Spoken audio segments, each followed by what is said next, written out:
देश तथा विदेशबाट हेरिराख्नुभएका सम्पूर्ण दर्शकहरूलाई नमस्कार। पछिल्लो समय राजनीतिक उथलपुथल होला जस्तो देखिएको छ। जुन राजनीतिक माहौल हेर्दाखेरि, नेकपाभित्रको विवाद हेर्दाखेरि र सडकमा राजा ल्याऊ देश बचाऊ भन्ने जनसागर देख्दाखेरि त्यो किसिमको हुन्छ कि भन्ने जनतामाझ भ्रम फैलिरहेको छ। यो विषयमा विशेष कुराकानी गर्न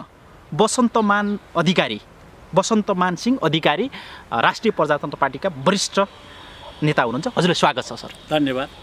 यो पछिल्लो समय जुन नेकपाभित्र विवाद चलिरहेको छ यसलाई कसरी हेर्नु भएको छ हजुरको दृष्टिकोणबाट?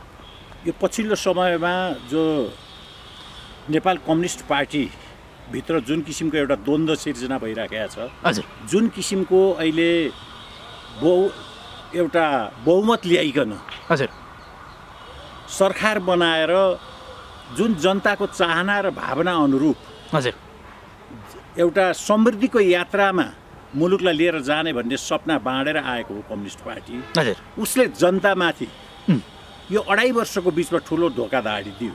हजुर, उसले आफ्नो पार्टीभित्रको व्यवस्थापन पनि राम्रोसँग गर्न सकेन। हजुर, देशको व्यवस्थापन गर्ने भन्ने कुरा त अर्कैतिर गयो। हजुर, त्यस कारणले गर्दाखेरि अहिले आएर यो जुन नेकपाभित्रको जो अन्तर्द्वन्द्व हजुर भइराखेको छ, हजुर, यसले गर्दाखेरि यो संविधान नै भोलि च्यातिने हो कि? हजुर, र सङ्घीय लोकतान्त्रिक गणतन्त्र जो नेपालको एउटा राजनैतिक र एउटा चाहिँ भौगोलिक हिसाब किताबले पनि र हाम्रो जुन एउटा मुलुकको एउटा जुन पृष्ठभूमिको आधारमा पनि यो सिस्टम नै गलत पो हुने हो कि? हजुर, र यो सिस्टम फेल खाएर जान्छ कि भन्ने व्यापक एउटा राजनीतिक वृत्तमा चर्चा परिचर्चाहरू भइराखेको छ। हजुर, र नेपाल कम्युनिस्ट पार्टीभित्रको यो अन्तर्द्वन्द्वले मुलुकलाई एउटा अन्यलको दिशातिर अग्रसर गराइराखेको छ र कुनै पनि बेलामा जे पनि हुन सक्ने परिस्थिति अहिले निर्माण भइराखेको छ। सर, तपाईँले ठ्याक्कै भन्नुभयो यो संविधान नै च्यातिनै सक्छ भने। एउटा यत्रो लामो सङ्घर्षबाट, त्याग तपस्याबाट, जनताहरूको बलिदानबाट आएको संविधान च्यात्नुपर्ने अवस्थासम्म कसले पुर्यायो सर? ठ्याक्कै भनिदिनुहोस्। वास्तवमा भन्ने हो भने यो च्यात्ने, संविधान च्यातिने अथवा संविधान फेलियर पार्ने काम त कम्युनिस्ट पार्टीबाट नै भयो। त्यसको साथसाथै प्रतिपक्षमा रहेको नेपाली काङ्ग्रेस, हजुर, उसले पनि गर्न सकेन। अहिले नेपाल कम्युनिस्ट पार्टीको जुन बहुमतको सरकार छ, त्यसलाई एउटा चेक एन्ड ब्यालेन्सको रूपमा, सशक्त प्रतिपक्षको रूपमा नेपाली काङ्ग्रेसले जुन भूमिका निर्वाह गर्नुपर्ने हो, त्यो उसले गर्न सकेन। नेपाली काङ्ग्रेसका अध्यक्ष नै वर्तमान प्रधानमन्त्रीका सल्लाहकार छन् भन्ने हामीले सुनिराखेका छौँ।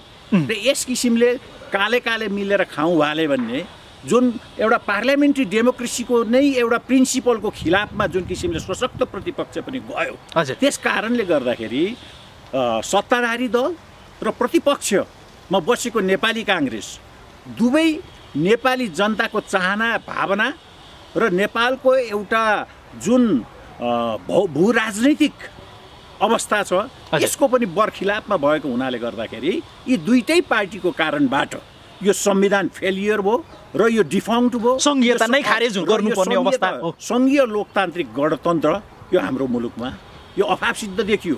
र म यहाँलाई के भन्न चाहन्छु भने अहिलेसम्म 2047 सालदेखि जुन बहुदलीय शासन व्यवस्थाको प्रादुर्भाव भयो, त्यस पछाडिदेखि नै यी कुनै पनि सिस्टमहरू नेपालमा काम दिएन।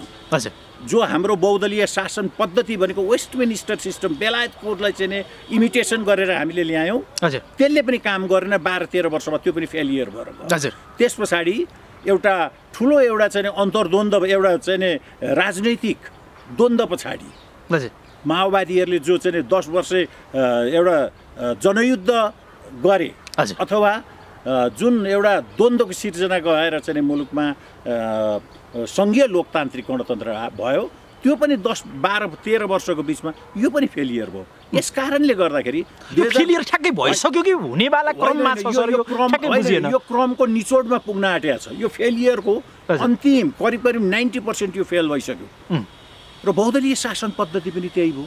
जस्तो 2015 सालमा चाहिँ बहुमतको सरकार, विश्वेश्वर प्रसाद कोइरालाको नेपाली काङ्ग्रेसको सरकार बन्यो। हजुर 17 महिनापछि त्यो गएर 30 वर्ष पञ्चायती शासन आयो हजुर भन्नाले एकचोटि त्यहाँ पनि फेलियर जस्तो देखियो। र अहिले आएर फेरि 10-12 वर्ष चाहिँ नि त्यसले भोग गर्यो मुलुकमा, त्यहाँबाट फेलियर भएर सङ्घीय लोकतान्त्रिक गणतन्त्र भन्ने आयो, यो पनि फेलियर भयो भनेपछि यो विदेशीहरूद्वारा नक्कल गरिएको कुनै पनि व्यवस्था हाम्रो मुलुकमा चाहिँ नै यो टिक्न सक्ने रहेछ। नेपाली जनमानसले त्यसलाई पचाउन सक्ने रहेछ। हजुर र मलाई त हिजो आज कस्तो लागेको छ भने यो मेरो व्यक्तिगत धारणामा अब नेपाली मौलिकता भएको एउटा व्यवस्था हामीलाई चाहिन्छ। हजुर हामीले चाहिँ विदेशीको नक्कल नगरिकन विदेशीका अन्य व्यवस्थाहरूको पनि चाहिँ त्यसका सार तत्त्वहरूलाई चाहिँ लिएर हामीले हाम्रो माटो, हाम्रो मुलुक र हाम्रो नेपाली जनतालाई फिट हुने खालको आफ्नै मौलिक संरचनामा आधारित व्यवस्था पो चाहिन्छ कि भन्ने पक्षमा चाहिँ म चाहिँ पुगिराखेको छु।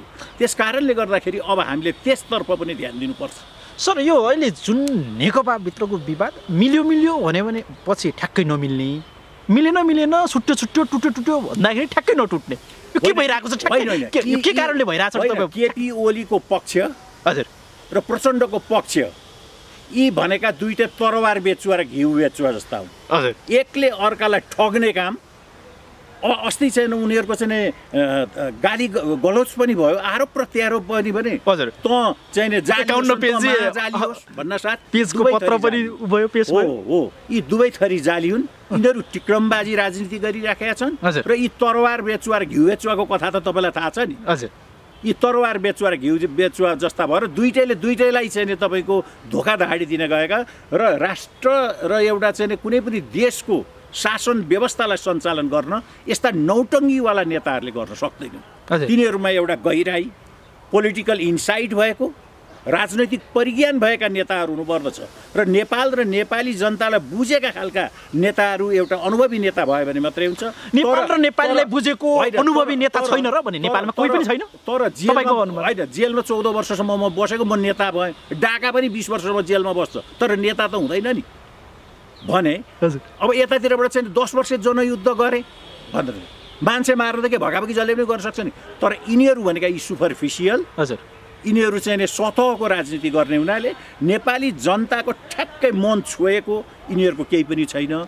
र यो चाहिँ के भनेदेखि यो पेटी बुर्जुवा रोमेन्टिसिजम भन्छन् नि, यो टर्मिनोलोजी छ नि कम्युनिस्टहरूको, यी निम्न पुँजीवादी मनोवृत्ति भएका यिनीहरू चाहिँ बुर्जुवाजीहरूको यो सरकार हो।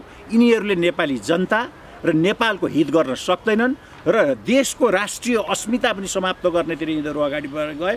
कुनै पनि बेलामा यो मुलुकमा जे पनि हुन सक्दछ र विदेशीका प्यादा भएर, एजेन्ट भएर यिनीहरूले यो मुलुक चलाउन खोज्दाखेरि देशको आज चाहिँ नै सोभरेन्टी नै चाहिँ एउटा चाहिँ सार्वभौमिकता नै खतरामा पर्न गइराखेको छ। त्यस कारणले गर्दाखेरि पनि अन्य दलहरू र नेपाली जनताले अब बहुत छिटो नै सोच्नुपर्ने अवस्था आइराखेको छ। नत्र भने भोलि यो मुलुक हाम्रो नयाँ पुस्तामा हस्तान्तरण नहुन पनि सक्छ भन्ने कुरा मलाई लागिरहेको छ। सरले एउटा कुरा महत्त्वपूर्ण भन्नुभयो, नेपाली जनताको मन दुःख पीडा बुझ्ने नेता छैन, जन्मिएन भन्ने किसिमको पनि भन्नुभयो। यदि जन्मिएन भने तपाईँहरू जस्तो जो लागिराख्नु भएको नेताहरू त्यो किसिमको नेता बनेर अगाडि आउन किन सक्नुहुन्न भन्ने। हेर्नुहोस्, अहिले आउनै नसक्ने भन्ने कुरा होइन, किनभने राजनीति भनेको चाहिँ डाइनामिक हुन्छ। यो एउटा डाइनामिक्सबाट चलेको हुन्छ। राजनैतिक गतिशक्ति अगाडि बढेर गइराखेको हुन्छ। त्यो बिचमा जुनसुकै पार्टीबाट एउटा स्वतन्त्र पनि व्यक्ति भोलि नेता भएर आउन सक्दछ र त्यसले यो मुलुकलाई हाँक्न सक्दछ। जस्तो टोनी ब्लेयर भन्नुहोस् न, लेबर पार्टीको, जहाँ चाहिँ दुई-दुईचोटि प्रधानमन्त्री बेलायतमा, एउटा सामान्य मान्छे जसले कसैले पत्याएका थिएनन्, पछि उसले यसरी त्यहाँको नेतृत्व प्रदान गर्यो कि बेलायतको अर्थतन्त्र र राजनीतिलाई स्थिरता कायम गर्न त्यो टोनी ब्लेयरले ठुलो भूमिका खेल्यो त्यहाँ। त्यस किसिमका टोनी ब्लेयर टाइपका चाहिँ यहाँ पनि आउँदैनन् भन्न सकिँदैन। हेर्दै जाउँ, राजनैतिक क्रियाशीलता बढ्दै गएपछि र राजनैतिक अभियानहरू जब सञ्चालन हुँदै गएपछि एउटा ठुलो भिडबाट, जनताको माझबाट भोलि यो मुलुकलाई हाँक्ने नेता त जन्मेर आइहाल्छ नि। अहिले नै त्यसको चाहिँ नि मुख बन्द भएको छैन। हजुर, सरले भन्नुभयो यो संघीयता खारेज हुनेको अन्तिम चरणमा छ भन्नुभयो। ठ्याक्कै हजुर चाहिँ संघीयता, यो लोकतन्त्र, अहिलेको पछिल्लो समयको यो खारेज गर्नुपर्छ भन्ने पक्षमा हुनुहुन्छ कि या यो खारेज यथास्थितिमा रहनुपर्छ भन्ने पक्षमा हुनुहुन्छ? म राष्ट्रिय प्रजातन्त्र पार्टीको एउटा कार्यकर्ता भएको नाताले हजुर वर्तमान संविधानलाई हामीले आलोचनात्मक समर्थन गरिराखेका छौँ। हजुर हाम्रो पार्टीको सिद्धान्त भन्नुहोस्, आदर्श भन्नुहोस्, हजुर अथवा नीति नै भन्नुहोस् कि हाम्रो संवैधानिक राज संस्था र हिन्दू राष्ट्रको पुनर्स्थापना गर्ने हजुर र संवर्धनवादको चाहिँ पृष्ठभूमिमा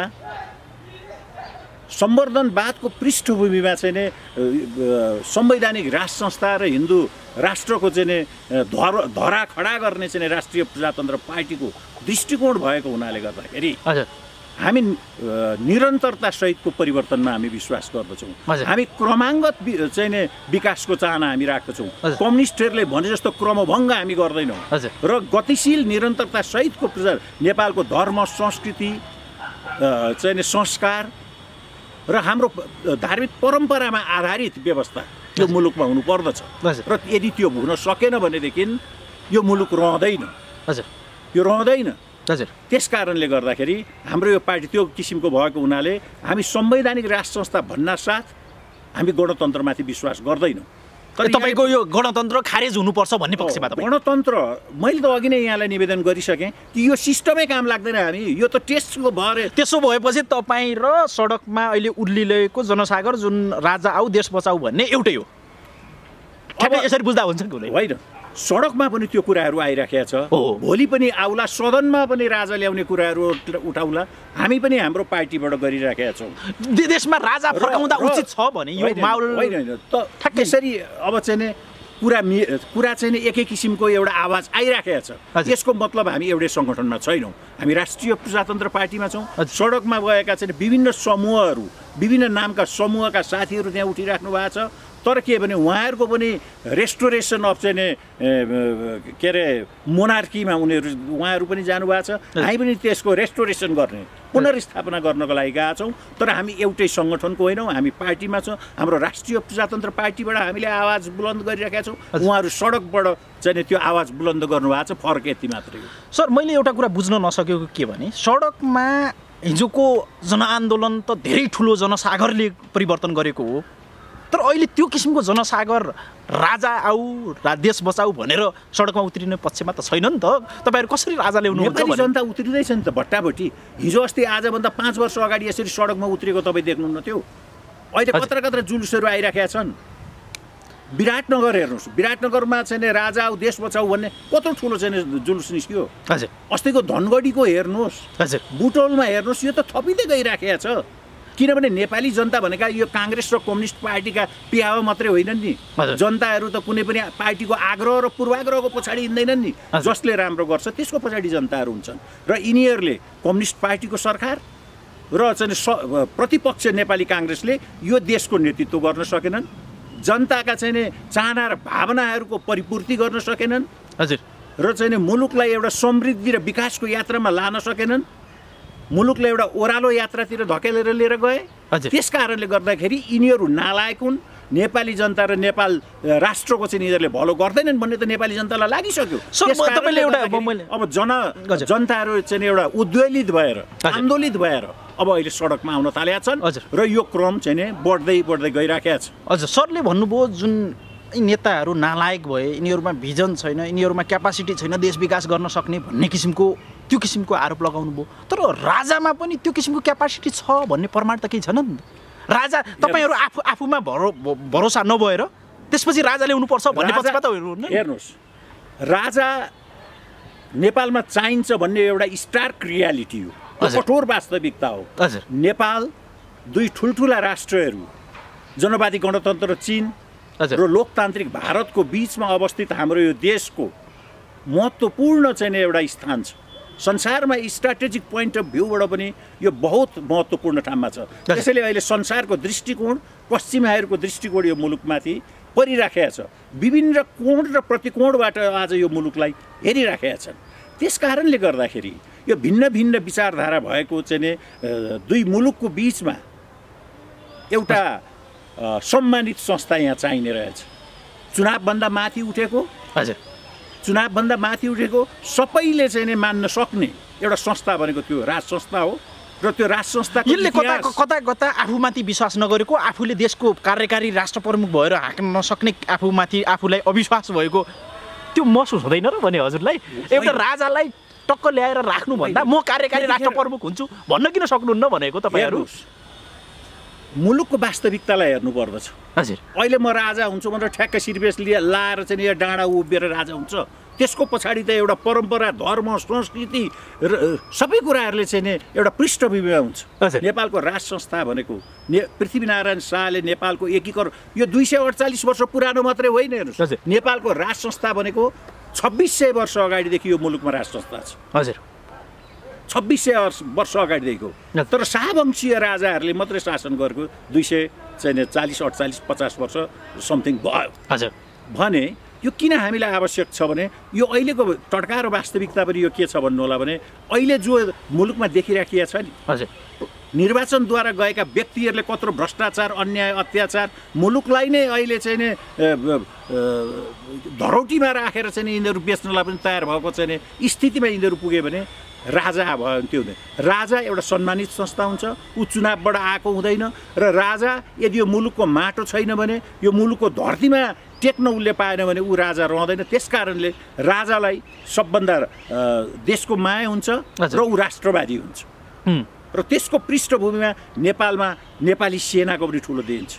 हजुर, हिन्दू धर्म, राजा र सेना, यो तीनटा कम्पोनेन्ट बहुत महत्त्वपूर्ण कुरा छ। तपाईँले राजाको कुरा गरिहाल्नुभयो, मैले एकैछिन क्रस क्वेसन गरेँ सरलाई। नेपालमा राजा बन्न लायक राजा संस्थामा त्यो किसिमको व्यक्ति राज संस्थाभित्र छैन भन्ने किसिमको पनि अहिले नेपाली जनतामा त्यो किसिमको परेको छ। के राजा हुन योग्य राजा छैन त? यो त के राज संस्थाभित्र नेपालको राज संस्था भनेको प्याट्रिमोनियल सिस्टममा आधारित छ। हजुर, वंशानुबन्धित शाहवंशीय राजाहरू, पृथ्वीनारायण शाहका उत्तराधिकारीहरू नै नेपालमा राजा हुने हो। र त्यसमा कुनै राजाहरू अब क्षमतावान राजा त छैन भन्ने कुनै इतिहासमा कोही क्षमतावान भयो होलान्, कोही क्षमतावान छैनन्, कोही मझौला किसिमका होलान्, त्यो एउटा व्यक्तिमा भर पर्ने कुराहरू हो। तर मेन कुरा भनेको त्यो चाहिँ नि राज संस्था हो।